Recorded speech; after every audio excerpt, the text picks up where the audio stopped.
అందరికీ హాయ్ అండి. ఇదైతే బ్లౌజ్‌లో ఉంది. ఒక సైడు స్ట్రెయిట్ పీస్ అండి. మనకు బార్డర్స్ అనేటివి 2 వస్తున్నాయి గదా!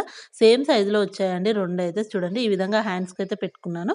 ఒక బార్డర్ తోటైతే పైపింగ్ వేసేయమన్నారు. చాలా బావుందండి. పైపింగ్ వేసాకైతే సూపర్ లుక్ వచ్చేసింది బ్లౌజుకు.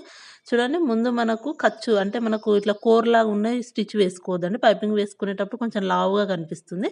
ఇలా మనం ఏదైతే కటింగ్ చేసింది ఉందో ఆ 2 పీసులని ఈ విధంగా జాయింటింగ్ చేసుకొని మిడిల్‌లోకి కట్ చేసేసుకోండి బార్డర్‌ను.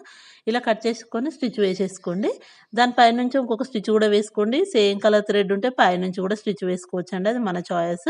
చూడండి ఈ విధంగా నీట్‌గా వేసేసుకున్న తర్వాత మనకు మార్కింగ్ అంటే మన స్కేల్ ఉంటుంది కదా! మామూలుగా పొడవు స్కేలు దాని వెడల్పుతోటి ఇప్పుడు చూపిస్తాను చూడండి. ఇలా ఈ స్కేల్ తీసుకొని అది ఎంత వెడల్పయితే ఉందో ఈ విధంగా మార్కింగ్ అయితే చేసుకోండి. ఈ విధంగా లైన్స్ డ్రా చేసుకుంటే మనకి ఈజీగా క్రాస్ పీసెస్ అనేటివి వచ్చేస్తాయండి. కరెక్ట్‌గా సరిపోతుంది పైపింగ్‌కయితే ఇంత వెడల్పు క్లాత్ అయితే మనకు.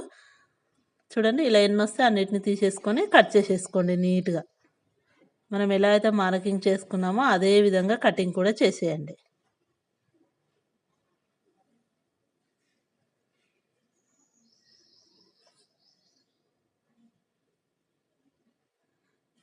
చూసారా? ఇలా అన్నిటినైతే కట్ చేసేసుకోండి. కట్ చేసుకున్న తర్వాత అన్నింటిని జాయింటింగ్ చేసుకుంటూ డబుల్ స్టిచ్ వేయాలండి. జాయింటింగ్ దగ్గర మనం పైపింగ్ వేసినప్పుడు కొంచెం క్లాత్ లాగినా కూడా మన కుట్టు అనేది కనిపియకుండా ఉంటుంది. ఇలా అన్నీ కుట్టిన తర్వాత ఎక్స్‌ట్రా ఉన్న పీస్ మొత్తం కట్ చేసేసుకోండి నీట్‌గా. చూడండి ఈ విధంగా. మనకు చాలా పొడవే వస్తుందండి. చాలా పొడవుంది గూడా బార్డర్ కూడా.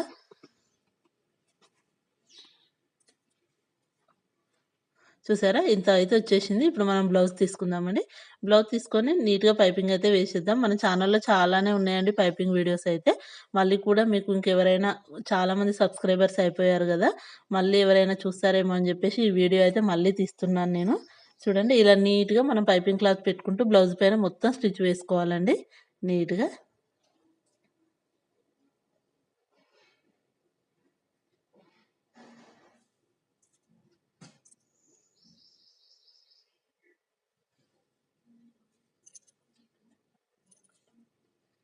చూసారా? ఇలా మొత్తం పైపింగ్ వేసుకొని చిన్న చిన్న కటింగ్స్ అయితే చేసుకోండి రౌండ్స్ తిరిగే దగ్గర.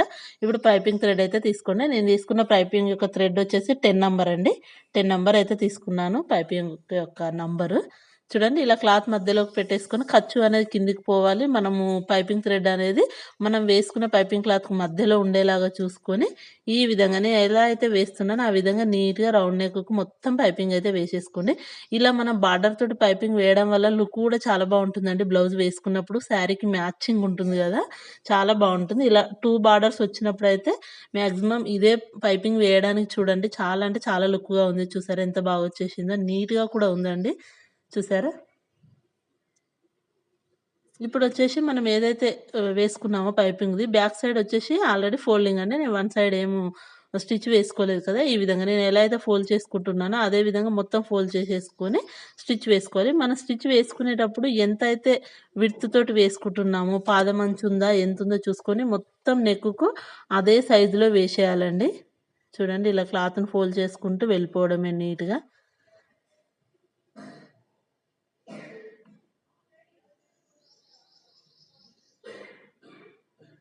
ఇలా నీట్‌గా పైపింగ్ అయితే వేసేసుకోండి. ఎంత నీట్‌గా వచ్చిందో చూసారు కదా!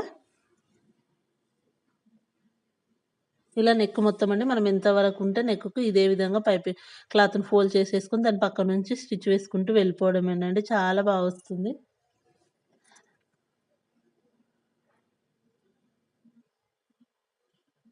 చూడండి ఈ విధంగా క్లాత్‌ని ఫోల్డ్ చేసుకుంటూ నీట్‌గా స్టిచ్ వేసుకుంటూ వెళ్ళిపోతే మనకు చాలా ఈజీగా పైపింగ్ అయితే వచ్చేస్తుంది. చూసారా ఎంత బాగా వచ్చిందో? రౌండ్‌గా కూడా ఉంటుందండి నెక్కు.